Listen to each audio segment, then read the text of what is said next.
Okay, I don't know how we got there. So today we're going to be talking about rhombi, which is the plural of a rhombus. I think you can also say rhombuses. I don't know. Trapezoids and kites. For the sorry. For the trapezoids and kites, you really just have to know the properties and some more specific information. The rhombi, we are going to work a little bit with that. And we're going to start here. Well, we're going to start here.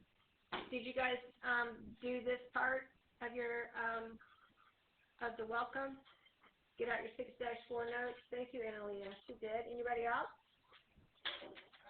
Did you get out your 6-4 notes?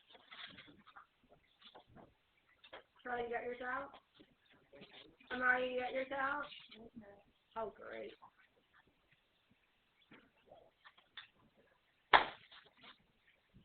Adine, you got your 6-4 notes, buddy? Okay.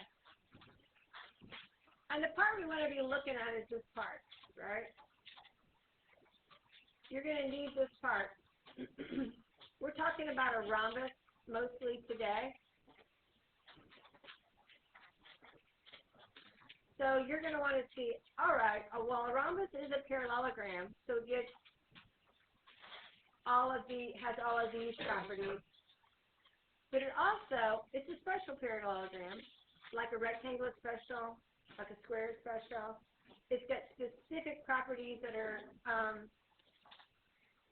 well, not necessarily unique to it, but not the same as a rectangle, right? So a rhombus is also, a square is also a rhombus, right? So anywho, these are the things we're looking at.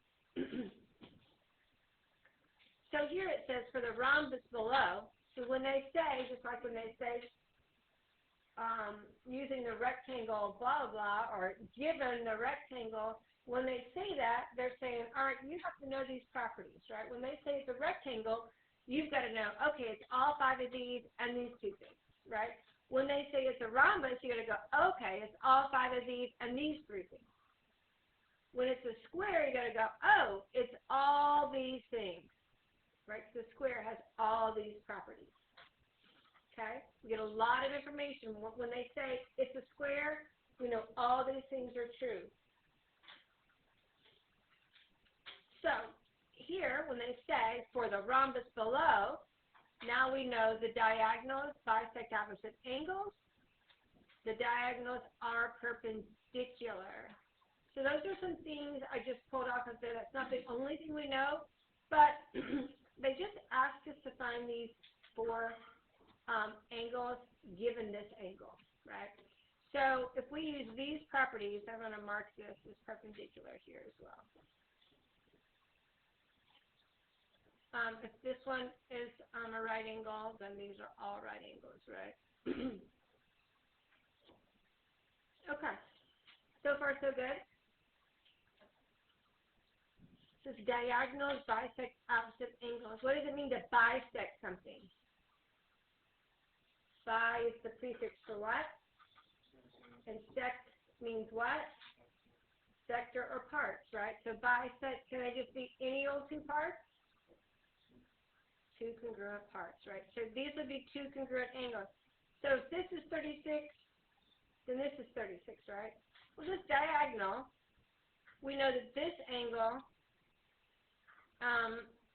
just because it's a parallelogram, this angle and this angle are congruent because opposite angles are congruent. If this was 36, so is this one. These 2 have to be the same. So the measure of angle 1 is 36. All 4 of these angles created by this diagonal and this rhombus have to be congruent.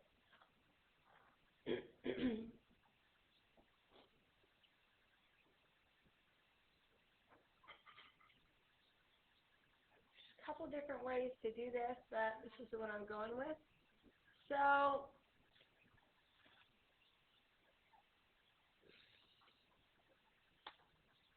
this looks like here. The diagonals bisect each other. Diagonals bisect opposite angles. There's 4 congruent sides. So how does that help me find the measure of angle 2, 3, and 4? Well, I know that this one is 36, right?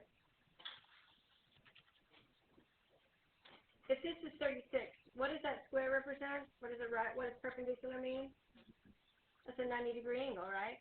So if this is a 90-degree angle and this is a 36-degree angle, how can we find the measure of angle 2?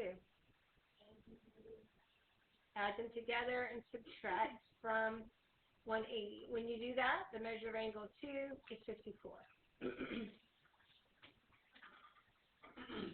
All right, this is just another diagonal. Diagonals bisect their opposite angles. So if this is 54,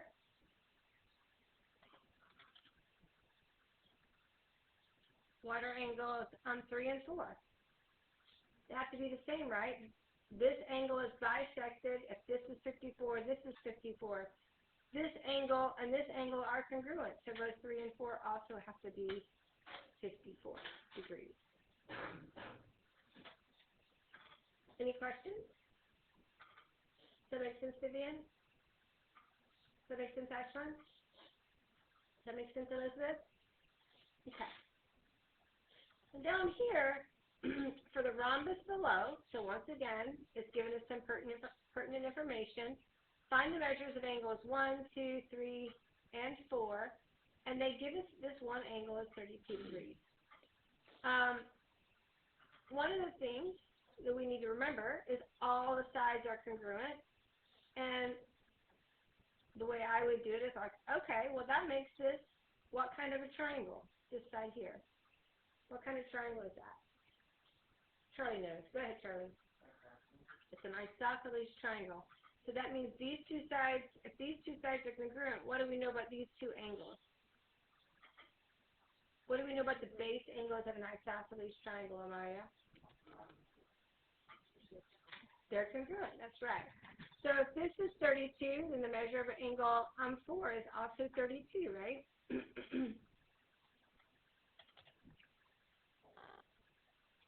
If this angle is 32 and this angle is 32, how can we find the measure of angle 3? Miles?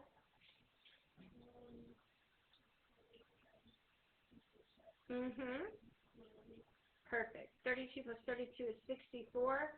If you subtract that from 180, it's 116. Now, if this is 32, what is the measure of angle 2?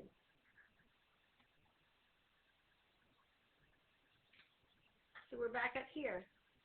Right? This diagonal bisects this angle. So if this is 32, what's the measure of angle 2, Harlan?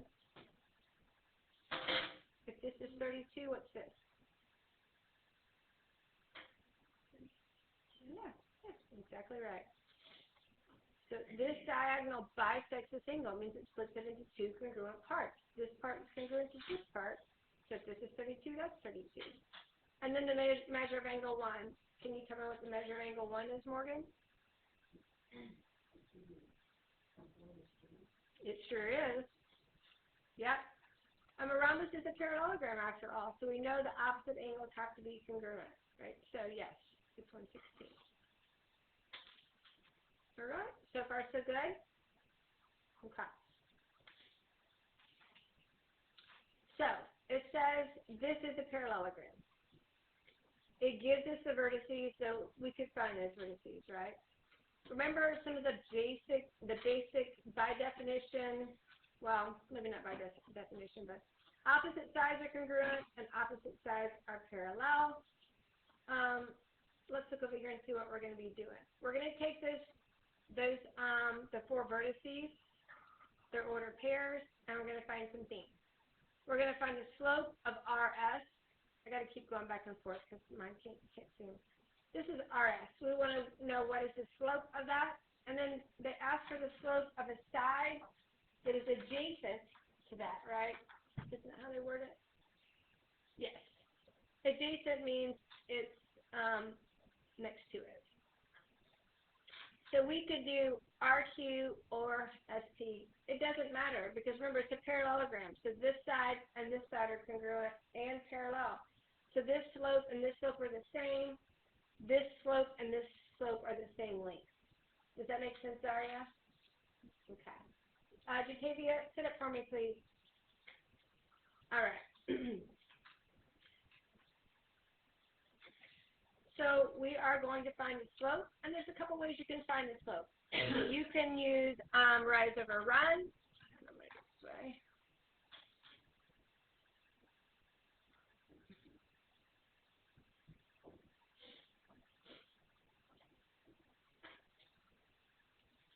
So we can use the formula that's just the rise over the run. Or remember, we can use y minus y over x minus x. They are the same thing, either or. The thing to be careful about is you do y minus y on top, x minus x on bottom. So either of those strategies, I really didn't want or, x equals I want or. But they are the same thing. They do the same thing, okay? So in this one, I think it's just as easy to use rise over run. Remember, you just get to count. If you've got a figure graph and you have, they meet at nice, neat vertices, the points, then you can just count. So that's what we're going to do. So we're going to find the slope of RS first. I'm going to start at R. We can start at S. It doesn't matter. Rise means how far it goes up or down. Run means how far it goes left or right. So we're going to start at R and go down 1, 2, 3, 4, 5. That gets us even with S. Would you agree? So that's our numerator. Remember, down 5 means negative 5. And now we're going to go and see what our denominator is going to be. So from there, we get to go right, which is positive. 1, 2, 3. So positive 3. So the slope of the segment RS is negative 5/3. Would you agree? All right, so here's the thing. Let's look down at this bottom, what they're asking a little bit. They're asking, is it a rectangle, a rhombus, a square, or none of these? So a rectangle is going to have opposite sides that are congruent and parallel, 4 right angles, right? Ashlyn? I know it's warm in here, I'm sorry. A rhombus is going to have 4 congruent sides. Opposite sides are going to be parallel. A square is going to have 4 right angles and 4 congruent sides, right? And if it doesn't have congruent those characteristics, then we were going to say it's none of those. All right. But remember, we do know it's a parallelogram. All right, so let's find, we're going to use QR. The adjacent side we're going to use is this one. Okay. So let's use the rise over run. Once again, you could use the slope formula. Remember, I'm going to provide you with that formula for the test. But the rise over run is easy to count on this one, so I'm going to do it. I'm going to go from Q up 1, 2, 3. Up 3 gets me even with R, so that's my numerator. And from there, I've got to go left, which remember left on the coordinate plane is negative. So left, 1, 2, 3, 4, 5. So the slope of segment QR is actually negative 3/5. So negative 5/3 versus negative 3/5. So if the slopes were the same, we'd know that both pairs of opposite sides were parallel, right? But they're not. If they were opposite reciprocals, we'd know that those were right angles. Because remember, opposite reciprocal slopes means they're perpendicular. Perpendicular means they're right angles, right? So if the adjacent sides have opposite reciprocal slopes, now we're looking at a rectangle or a square, right? So we've ruled out a rectangle or a square now. It's either going to be a rhombus or none of the above. Does that make sense? So we know they're not right angles. So if the length of RS, the measure of segment RS and the measure of segment QR, if they are equal, then now we know all four sides are equal, and now we'll know it's a rhombus, right? Does that make sense to everyone?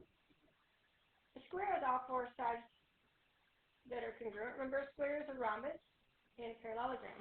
But the difference between a square and all other rhombi is that the square has four right angles and the rhombus doesn't have to have four right angles, but it does have to have four congruent sides and be a parallelogram.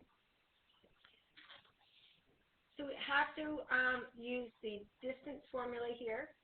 Remember, this is one I will give you. It is on your reference sheet here.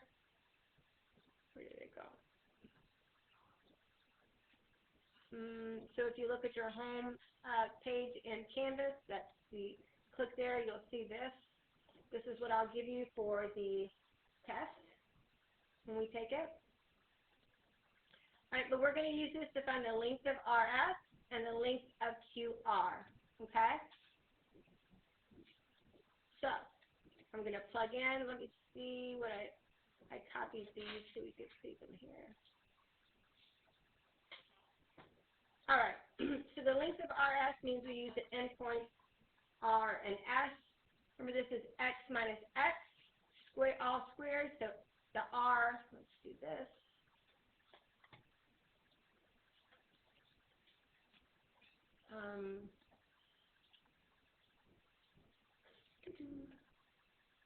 So that's an X, and that's an X, right? So X minus X. -4 minus -1. With me? And then it's going to be the y minus the y. Y and y, right? 4 minus -1. If you simplify -4 minus 1, that's -3. So -3 squared. 4 minus -1 is 4 plus 1, or 5 squared. So 9 plus 25 is the square root of 34. That is the length. Now, you'd be tempted to put that 34 in on your calculator and round, but we can't do that one exact answer. All right, so the square root of 34, that doesn't look right.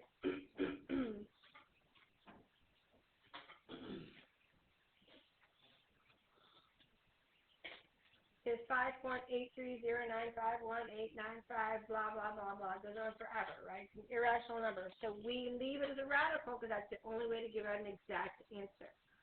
So now, if QR, so we know RS is the square root of 34. If QR is also the square root of 34, now we know they're the same length. We know that means all four sides would be the same length. Does that make sense? Devanshi? Does that make sense, Tori? Okay. So we're going to use the same formula, but 2 different points, right? We're doing QR now.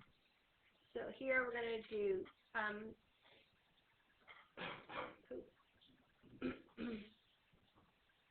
right, can't do it. So X and X, and I'm just going to go ahead and do that. 1 minus -4 here, all squared. Plus, now it's the y minus y, 1 minus 4, all squared. 1 minus -4 is actually 1 plus 4, so that's 5 squared. 1 minus 4 is -3 squared. So that's 25, that's 9, 25 plus 9. This means that those sides are congruent. Remember that our rhombus has 4 sides congruent. That's what this means. If these 2 sides are congruent, then all 4 sides are congruent. Does that make sense to you, Thomas? All right, I'm going to go ahead and mark something here.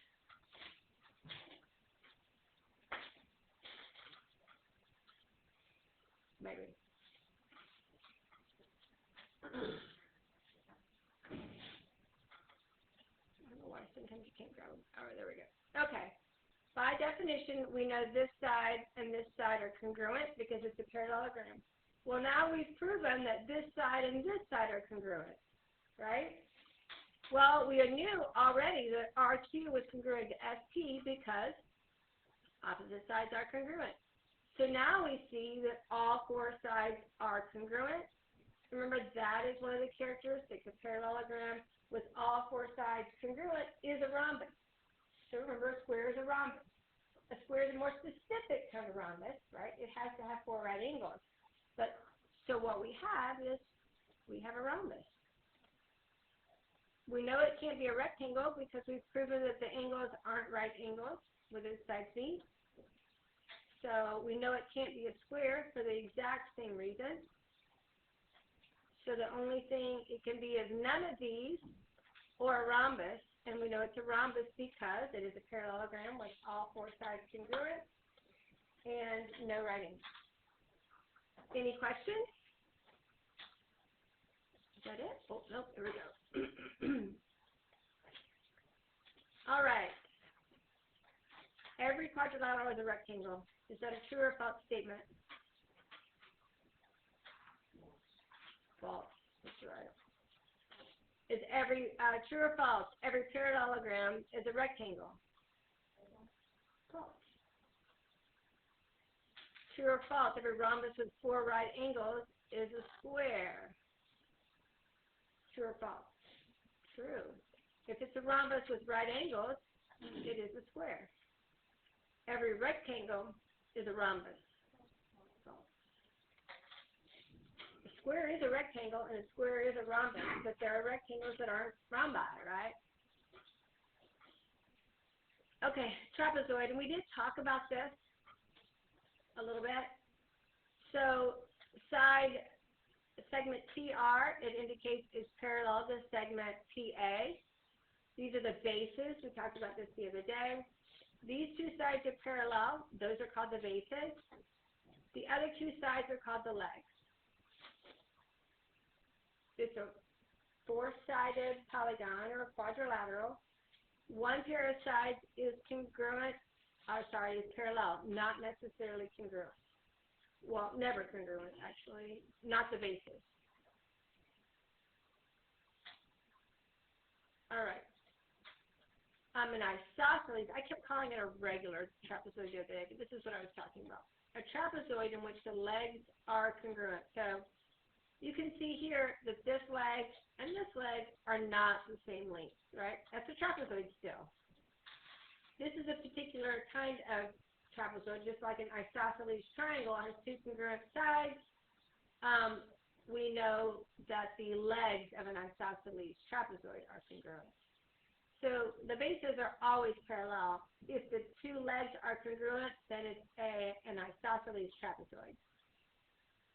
If it is an isosceles trapezoid, now we know the diagonals are congruent. It also has diagonals, right? They go from opposite vertex to opposite vertex. Base angle pairs are congruent, so that's going to mean there's two bases, right? A base here and a base here. So we're going to have two pairs of base angles. We're going to have this pair and this pair, and we're going to have this pair and this pair. These two have to be congruent, and these two have to be congruent. Make sense? And same side interior angles are supplementary, so that means A and D would be supplementary. B and C would be supplementary. Any questions? And a kite. Kite gets a little stickier. Miss Shirley was saying that a lot of her students had never flown a kite. Raise your hand if you've ever flown a kite. Has anybody flown a kite? Okay. Well, a kite looks like that. Usually. Now they have funky shaped ones, right? But this is a traditional shaped kite. I would have to guess it's more aerodynamic than other shapes. We talked some about this yesterday. This says the angles between the congruent sides is bisect. So let's look up here. A kite, a quadrilateral, so 1, 2, 3, 4 sides with two pairs of congruent consecutive sides. Now, TE and KE are consecutive, but they're not congruent, right? these two sides are also consecutive, EK and IK. So what we're talking about are this side and this side. And then this side and this side. The angles between the non-congruent sides. So this side and this side are not congruent, but the angles between there, so here and here, are congruent.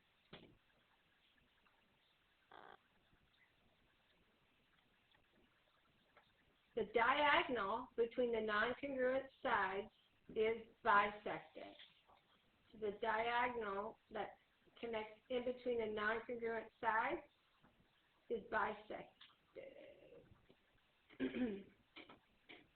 That means, I'm going to go ahead and pull this one out.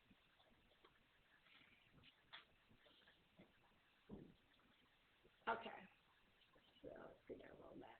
I think this one is a little clearer to read. So we talked about the short sides are congruent, these long sides are congruent. Let's go back up here. The angles between the congruent sides are bisected. So the angles between the congruent sides, so this angle and this angle are bisected by this diagonal, right? So this angle and this angle are congruent, this angle and this angle are congruent. The angles between the non-congruent sides are congruent. So this side and this side are not congruent, so this is the angle between them. So now we know that angle T and angle K, angle T and angle K are congruent. Sit up, Morgan. I know it's warm in here. Daria, take your hood off your ears. Try to cool off a little bit. We don't want to get warmer. We want to stay awake. Everybody take your heads up. I know it's too warm in here. The diagonal between the non-congruent sides, so right here, is bisected. That means that we're going to mark something else. It's not marked on here. That means this is congruent to this.